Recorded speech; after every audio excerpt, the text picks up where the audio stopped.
Now, dealing with results. Stay objective. You have absolutely nothing until you have an offer. Assume nothing. Keep interviewing. Company says, we want to hire you tomorrow afternoon. You have a chance to go on an initial interview tomorrow morning. You do it. Positive and negative events, rejoice in them.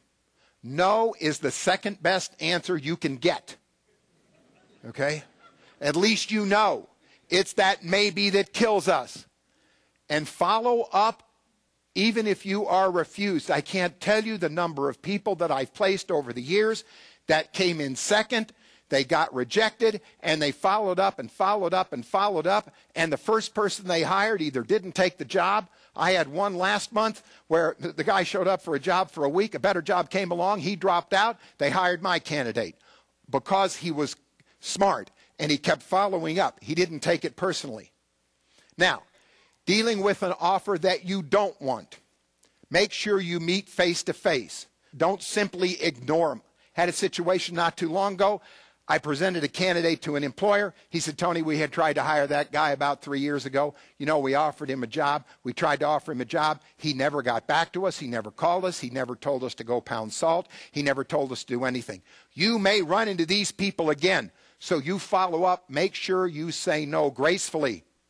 Make sure you understand the whole offer. Just because you think you're going to get an offer in a certain way at a certain amount of money or wherever, you need to make sure that you understand the whole thing. Say no when you're absolutely sure. Be very courteous and very nice about it. I had a lady 2 weeks ago. She was going to say no to my employer. She drove over there, sat down with him and said, look, I got an offer for $20,000 more than what you're offering me, but I want you to know I really appreciate it. They were blown away. Now, it didn't change their offer, and she ended up taking the other job, but she left it graciously. An offer you might take. Make sure you meet face to face. Make sure you understand all of the offer. Agree to let them know quickly. I claim no longer than 1 day. They'll move on to another candidate. And don't compare an offer you have in hand with a wish. Well, I might get an offer from these other people next week. I'm going to hold off for that. Not in this market. Probably not in any market. An offer in hand is an offer in hand. Now, an offer that you will take. Make sure you meet face to face. Make sure you understand all of the offer. Evaluate it quickly, no longer than 1 day. Weigh the pros and cons, and if it fits 70% within what you'd ideally like, that's about as good as you're going to do. I would say accept the job. Now, negotiating an offer. Meet face to face. Remember, this is an emotional decision on the part of the hiring authority as well as you. The best way to negotiate is to begin by saying, look, I really want to work this out. I want to come to work here. I like what I see. How can we work on it together? What do we need to do to make it happen? When a company offers you a job, accept it, ask for it in writing to make sure there are no misunderstandings, and then start the job as soon as possible. In this market, if you put off a start date longer than a week or two, that job might go away. And don't think it hadn't happened. It happens once a month in our organization. Now, how to resign. Keep it simple. Right to the point. No appointment, a simple letter of resignation, resign to only one person. Don't teach, preach, or cajole. Go in there. You know, if you guys had changed this company, guys like me wouldn't leave, and this is what you ought to do. They don't care. You're on your way out. They don't give a damn. They want you out of there, and you want to go, so be graceful, be smart, be kind. I'm leaving. Thank you very much. Say no to counteroffers. They are a disaster. And leave as soon as possible. Now, starting a new job. Expect that a new job is going to be different than you thought when you interviewed. Quietly observe. Don't make a lot of waves. Keep your mouth shut and just listen. Pay attention to all of the admins. They know more of what's going on than the CEO does. Avoid negative people because they will come after you. And give it at least 6 months before you make a final decision of whether or not you're going to be comfortable. Now remember, this process is really simple. You need to find a job. You need to change jobs. You need to find an employer with pain. You need to sell yourself real well to that employer with pain. You need to sell yourself to the next interview.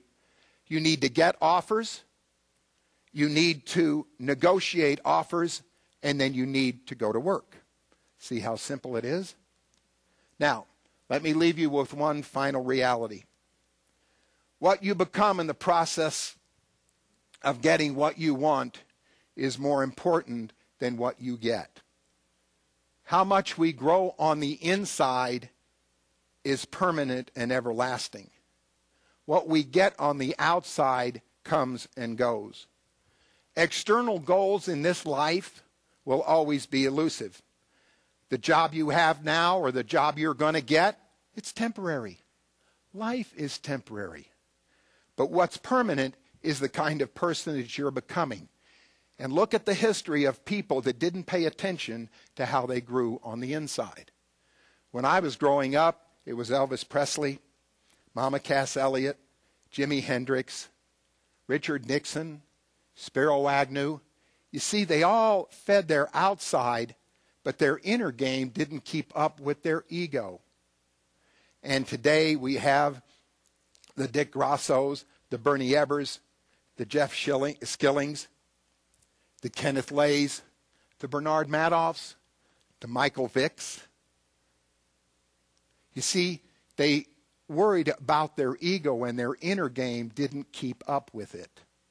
So no matter what you're doing, whether you're looking for a job or you're trying to keep the job you've got while you find another one, whether you're loving your spouse or loving your family, just make sure that your ego doesn't outrun your game. Make sure that your game is as big as your ego. Make sure you feed the inside, your heart, your soul, as well as your outside, because what you become is more important. Remember what Solzhenitsyn wrote, that the purpose of this life is not prosperity as we know it, but rather the maturing of the human soul. Thank you.